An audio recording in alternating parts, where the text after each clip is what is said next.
Dad! What are you doing here? I couldn't help but shout.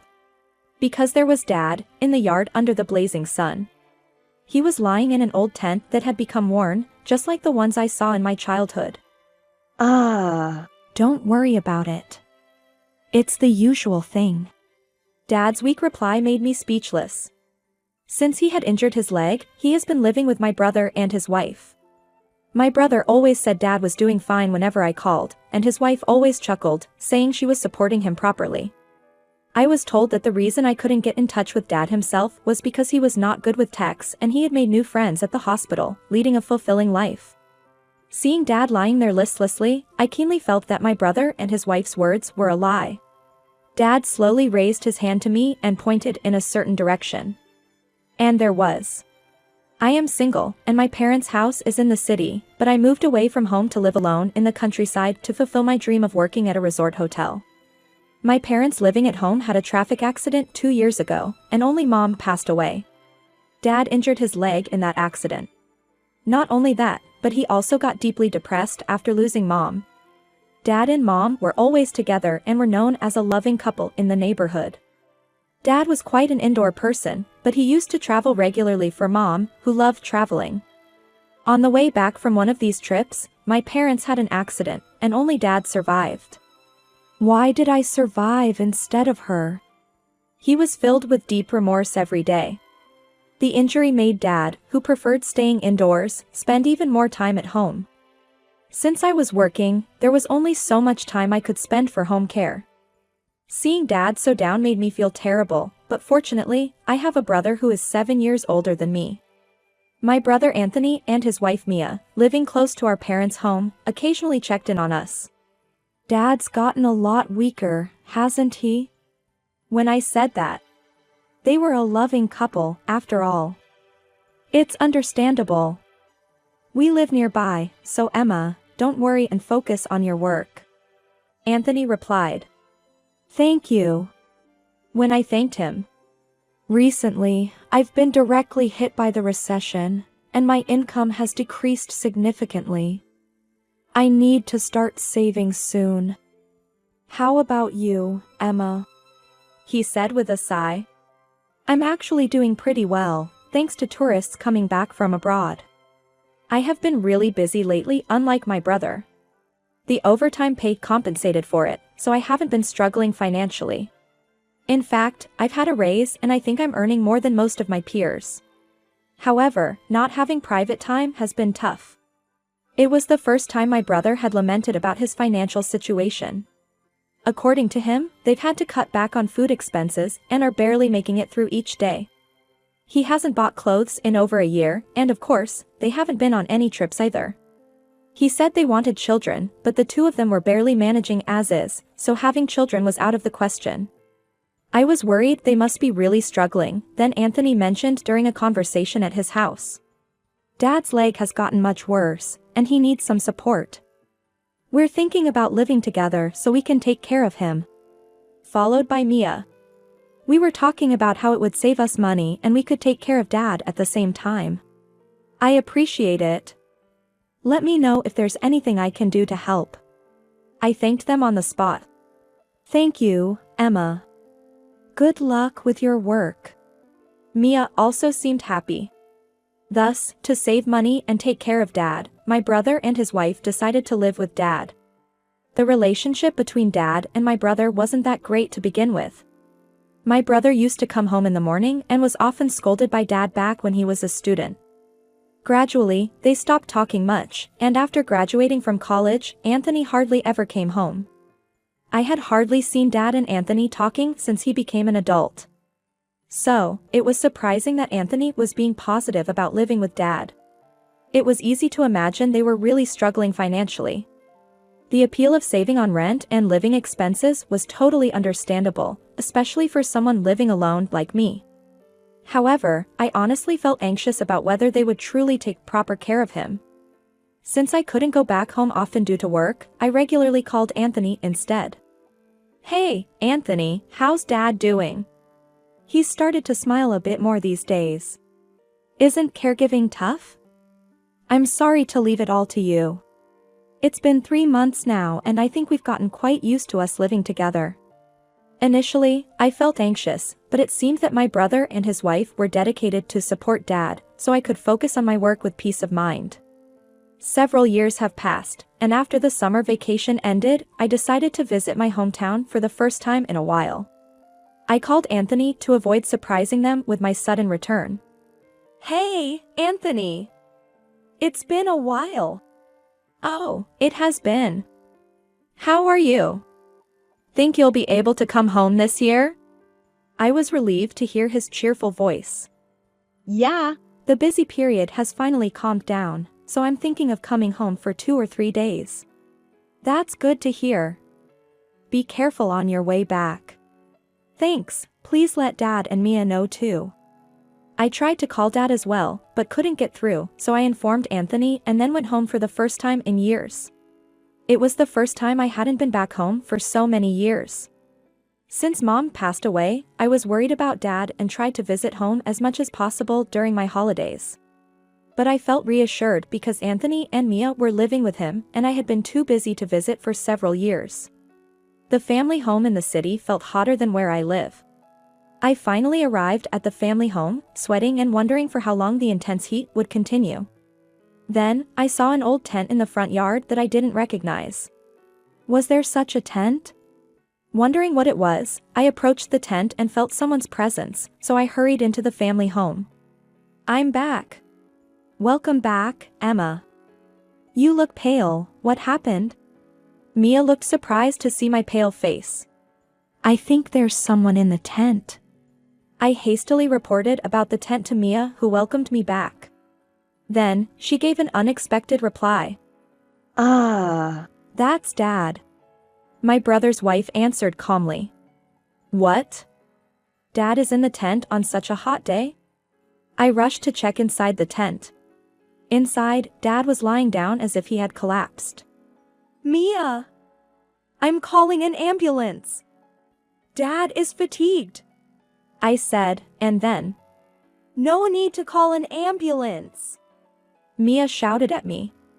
"It's Dad's wish to live in the garden, so there's nothing to worry about." She said something incomprehensible. Dad is fatigued on such a hot day and still claims to want to live in the garden? That extreme indoor person would say such thing? I don't remember being taken to camping or to beaches even when Mom was doing great and healthy.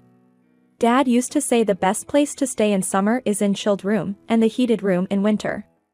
There's no way Dad would want to spend time outside on such a hot day. I felt that something was off, an unpleasant premonition came over me. I hurried over to the tent where Dad was and spoke to him. "Dad, what happened? Are you okay?" "Emma? It's nothing, just the usual, I'm fine," Dad said in a weakened voice. "Do you live in this fiery place every day? Won't you come inside?" When I asked Dad that, he slowly pointed towards the main house. There was Dad's room. "Actually, since living with Anthony and the others, I've been forced to live in the closet." Dad revealed the shocking truth. "In the closet? I thought they were dedicatedly taking care of you." "Not once have they taken care of me dedicatedly. Their living together is only for their own savings. I've repeatedly told them I hate the closet because my leg hurts. Then they said if I complain, live outside, and that's why I was thrown out in the garden with an old tent during this still hot period." Dad continued with a story I wished I could shut my ears to. It was clear that my brother and Dad could not get along. I blamed myself for trusting Anthony. Mia was not the type to dedicatedly support someone either. I remembered how Anthony used to complain about her going out drinking and coming home wasted early in the morning. This couple, who said they ate out 365 days a year and never cooked for themselves, clearly weren't cut out for taking care of Dad. Yet, I was foolish enough to have expectations. "This is not okay. I've got you now that I'm here." It was shocking to discover how terribly they had been treating Dad. Despite their claims of dedicated care over the phone, they had actually forced Dad to live in a closet and then thrown him out into the yard. Unforgivable. Anger welled up inside me. Ignoring Mia's pleas, I called an ambulance. I said, there's no need to call an ambulance. Don't make such a big deal out of it. My brother's wife desperately tried to stop me. But I continued to ignore her words. When the ambulance arrived, they took Dad, and I went along. Dad was on the verge of heatstroke, but fortunately, it was not life-threatening. However, he was hospitalized because he hadn't been given proper meals and was left in an unhygienic environment. Dad, rest easy and take your time to recover. Then he replied, Emma, you're my lifesaver. I was prepared to join your mom every day.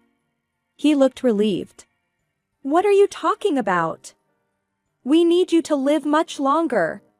Realizing Dad had been living each day as if it were his last, I felt tears welling up. But I kept a smile on my face in front of him. I went back to the family home to collect some things for Dad's hospital stay. Anthony, Mia, you need to explain yourselves about Dad.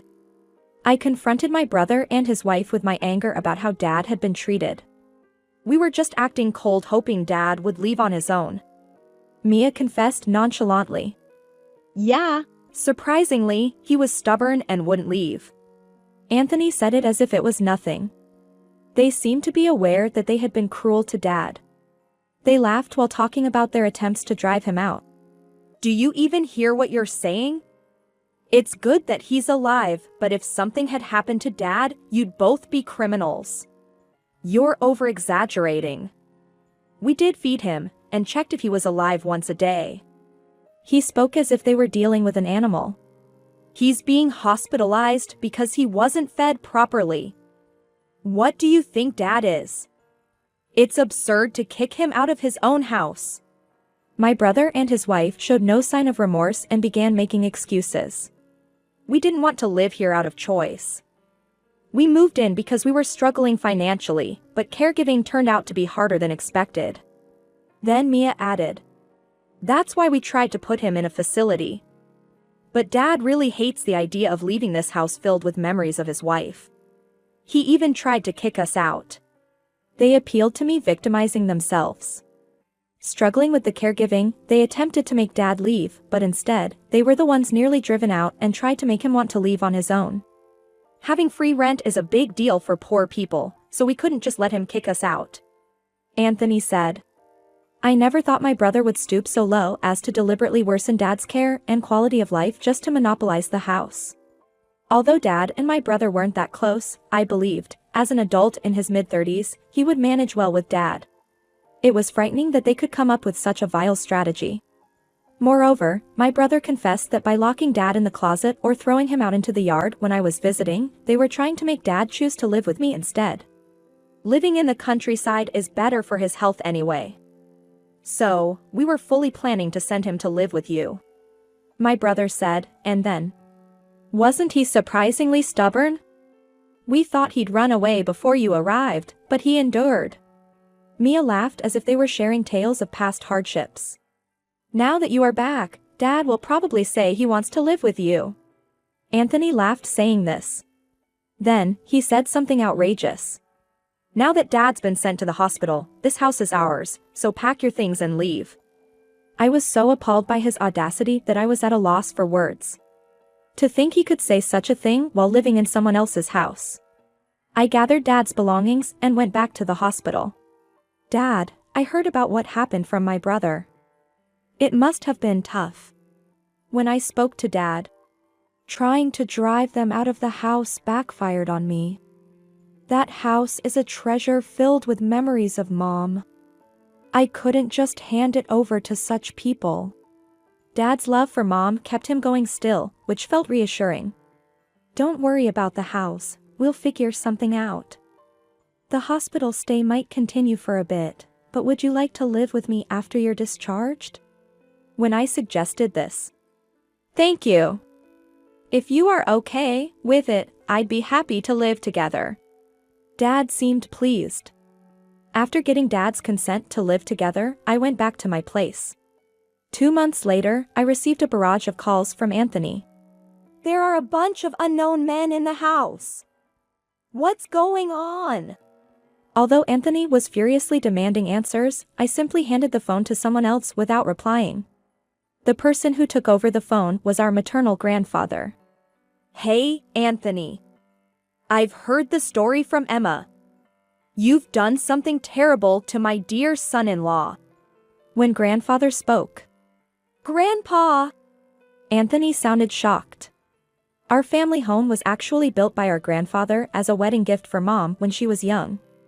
Dad was adopted into the family, and grandfather always doted on Dad as if he were his own child. And I told grandfather about the situation. He was furious and sent over some of his strongest apprentices to drive out my brother and his wife. After the commotion, I immediately called grandfather, who is the land and house owner. Grandfather has always been imposing, and Anthony has always been afraid of him. I sought his help this time, believing he would be able to do something. Anthony. All your stuff has been arranged to be sent to Mia's parents' house. When grandfather said this, don't just go ahead with things on your own. Anthony resisted, albeit fearfully. A person who treated their family like that has no right to talk back. Got any complaints? Grandfather spoke sternly. No, sir, I'm sorry. Anthony conceded and didn't talk back after that. Grandfather was always kind to me, a woman, but very strict with Anthony. Growing up, if he cried, stop crying and man up. Grandfather would spank him, causing him to cry more and get scolded even further. What was acceptable in the past is now considered taboo. Watching Anthony, I often felt relieved to have been born a girl. Although he had been rebellious towards Dad, he never dared to defy grandfather. This time too, he tried to resist a bit, but grandfather quickly took control, showing my brother couldn't match him. Anthony and Mia's belongings were delivered to Mia's parents' house as grandfather had arranged. Upon arriving at Mia's parents' house, apparently it had been a long time since they returned there. Hey, Dad, I think our stuff has arrived, so we came to pick it up. When Mia said this, Mia's dad came out from the back room. I've heard everything from Anthony's sister. You guys are going to live with us from now on. Then my brother responded. It's okay. We'll live at my family home. Don't even think about returning after doing such things to your father. I'll straighten out your rotten attitude. Mia's dad was furious. I had heard that Mia's dad was very strict. After explaining everything to her dad, they had no choice but to live all together under strict discipline. Mia was taught to cook from scratch and had to prepare meals for the family every day. Anthony got permission for a side job and helped Mia's dad with his work on weekends.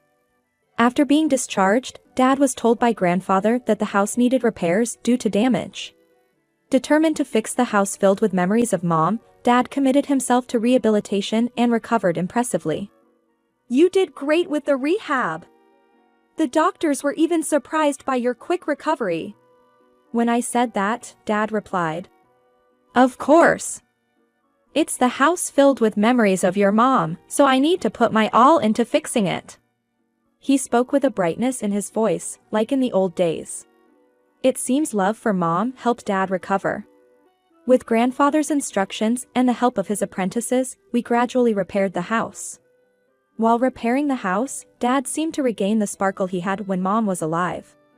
You seem really lively. Working on the house brings back a lot of memories, and it feels like I'm talking to your mom. I felt like she had gone far away, but maybe she's been nearby all along, watching over me. Hearing Dad talk like that almost brought tears to my eyes. Despite the horrible treatment from my brother and his wife, perhaps Mom really was protecting him. Eventually, the house repairs were completed. When the repairs were done, Dad decided to let go of the house. Dad, are you sure? I felt like Mom said it's okay, not to cling to this house anymore. Plus, now that it's so beautifully done, I really want someone to live in it. He spoke in a calm voice. I see, I think she would be happy too. Thanks to the renovations Dad and the team made, a buyer was quickly found. Thanks to all of this, Dad and grandfather decided to move into nursing homes. I've started visiting more often. Dad, how are you? I'm having a great time every day. Made a lot of friends too. It's all thanks to you, Emma. Really, thank you. Dad was smiling. Dad seems to enjoy his days with the other residents, making my time spent with him even more precious. And I've been living more peacefully every day. As for Anthony and Mia, we've gotten used to Dad's discipline, and it's quite comfortable this way. Mia said. Yeah, the strictness isn't all the time, and the house is big, it's great.